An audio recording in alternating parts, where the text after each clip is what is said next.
All right, this is Robert, and we're going to look today at the biopsychosocial information, BPS for short, biological information, psychological information, and social information.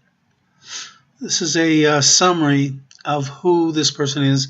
We're going to look at Don Doe, an obvious manufactured client, and we're going to see that we've got some information in here already, but very little.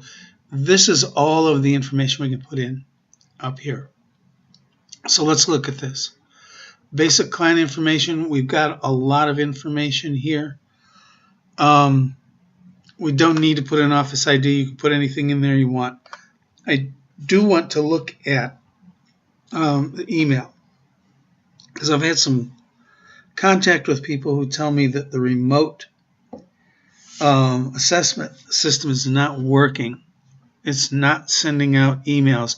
I get this contact once in a while, and almost every time the reason is because of the email address. People will put in exactly what the client tells them. My email is 321 at Yahoo. Well, I hate to tell you, but that's not going to go anywhere. That's going to blow up, because that's not an email address. It's yahoo.com. It's comcast.net. You have to have the dot something after it. So you want to make sure you put the entire email address in, or you cannot use it in the remote system. We're going to save that. You see the email address is in there now. That was basic client information. Personal information, we've got all that filled out. Why do you want their address? Well, a couple different reasons. You might want to send them something, but even more importantly, if the client ends up in distress and they call you and you feel that they're in danger or someone in the house is in danger, then you're going to want the address to be able to contact authorities if you feel that you need to do that. Presentation and exit details. You should always put why the client has come in. You got 250 characters. The exit here should be put in when the client leaves you. Client was non-compliant with therapy.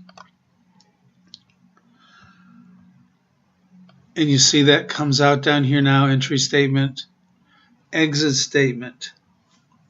We've already put in a diagnosis somewhere else on a different video. We learned how to go through and do personality assessment, so we tagged that with this account with a personality disorder. Relationships. We're going to say married in 1985. You see it comes up here. You can edit it. You can delete it. You use the perform selected actions button for what you want to do. You can delete more than one. You can only obviously edit one at a time. And divorced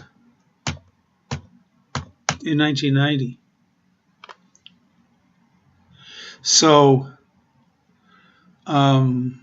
married, divorced, and let's just throw this in. Married again in 2001. Okay. Children. Got one child. Richard. In 1987. Just making this up as we go along here. You can add as many children as you need to add. Therapy history. Hospitalized for depression. That one's already been put in before. And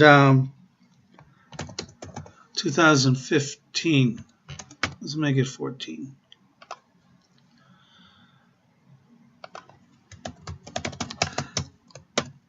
Individual counseling.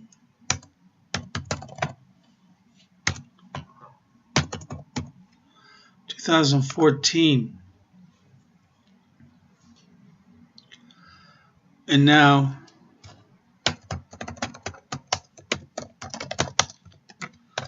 with you. Oops, wrong place. There we go. We're beginning to build a picture here. Let's go back and look at the summary.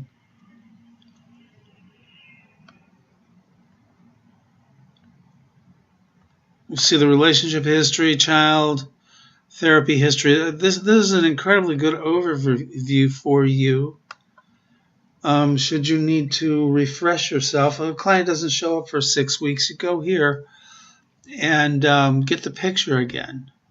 So legal issues, okay, DUI.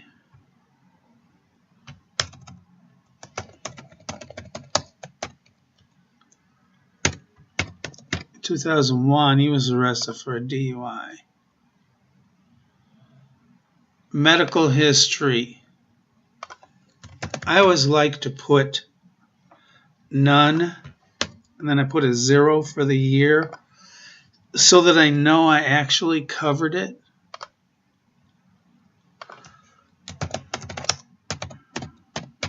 Mother committed suicide in 1999. Religious, spiritual understandings, none.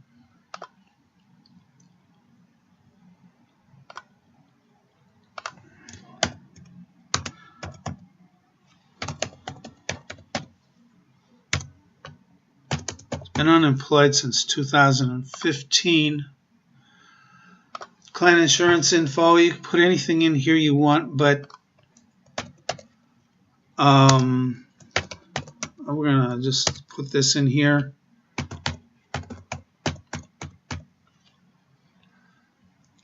Now, if you've talked to the client about confidentiality, you're getting this information because you may need to contact the doctor.